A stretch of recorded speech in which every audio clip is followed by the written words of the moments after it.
Hey friends, it's Sylvia Wokolo, and I'm glad you've joined me on this journey to enlighten you to thrive and be all that you have purpose to be.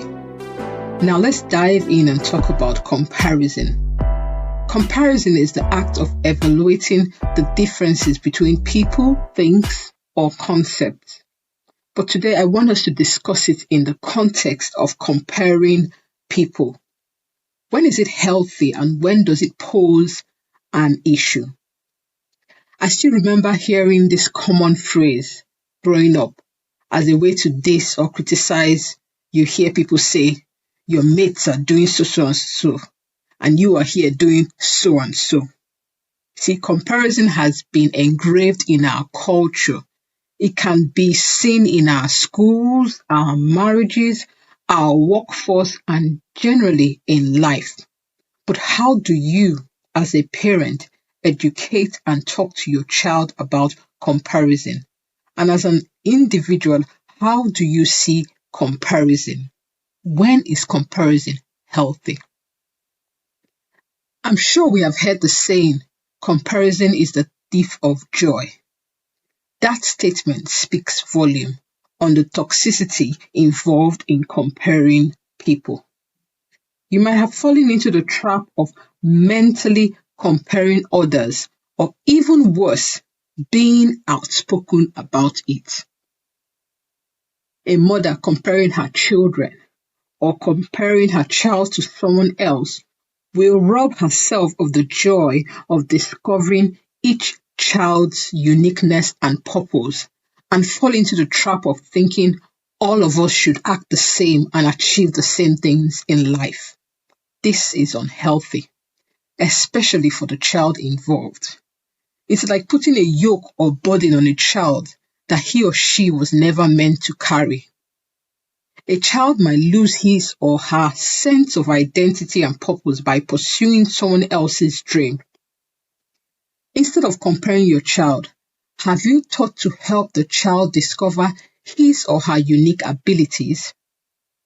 That is why, while our children are little and still developing, we expose them to all sorts of activities, extra lessons and extracurricular activities, just so we can allow each child to explore and discover what they really thrive in.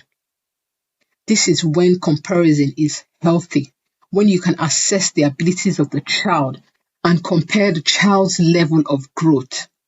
Why? Because we all have the ability to increase and grow from one level of growth to another. In other words, taking stock and moving forward in the direction you know they are capable of going, not in the direction you see another child going. Let me use this analogy to explain.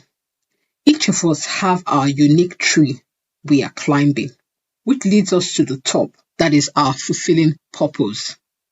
Comparison keeps our eyes on other people's tree, and without realizing it, we have moved to the other person's tree to race to the top with that person, only to realize at the top that we were on the wrong tree. But with healthy comparison, you start with your unique tree, look down at how far you have come, and keep climbing and making progress to get to the top of your own tree. That is why we each set goals for ourselves. Just make sure that those goals are yours, or else you would achieve them and not feel fulfilled in the pursuit of those goals. Comparison will rob us of the joy of enjoying our marriages. It is a thief of joy. Don't get me wrong, there are some non-negotiables you have in your marriage which you noticed in your spouse that made you say yes in the first place. If that slips up, I can understand your grief and you both can work it out yourself or seek help to work it out. Also, there is room for improvement on both sides of the marriage to keep the relationship flourishing. But if you're not expecting your spouse to be all that you see other people's spouse to be, that would definitely steal your joy, because your spouse is not the same as your friend's spouse. It is always good to take stock of all the good in your spouse and enjoy your marriage without playing that comparison game. remember that there is no perfect human being. Stephen Covey talked about his son in his book, The 7 Habits of Highly Effective People. His son didn't seem to be doing well in sports and academically as other children were. And he and his wife found themselves as parents embarrassed for him and shielding him from the attack of others. But they had to come to the realization that they were trying to make him measure up to the society's standard and that they derived their value as parents from his behavior.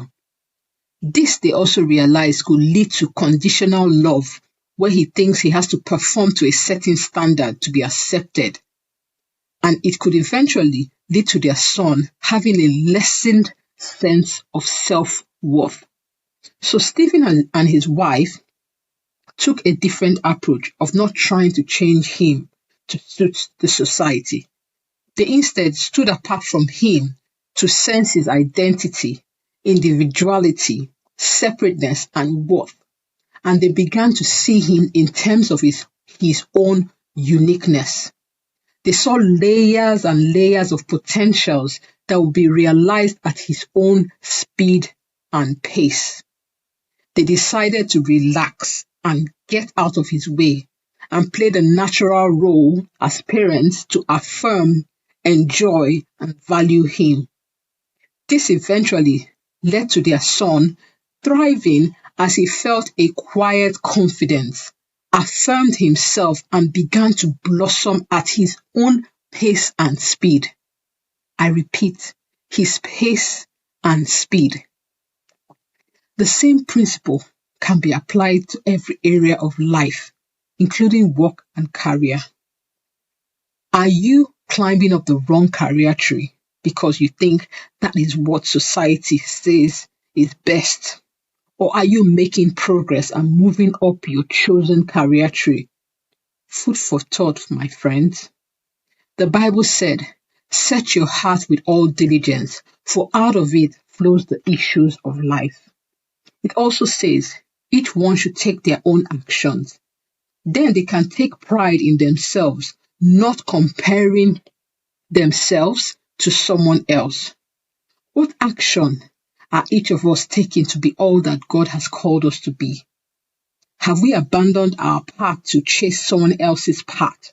Or are we moving in our lane and doing better than our yesterday? Food for thought for all of us.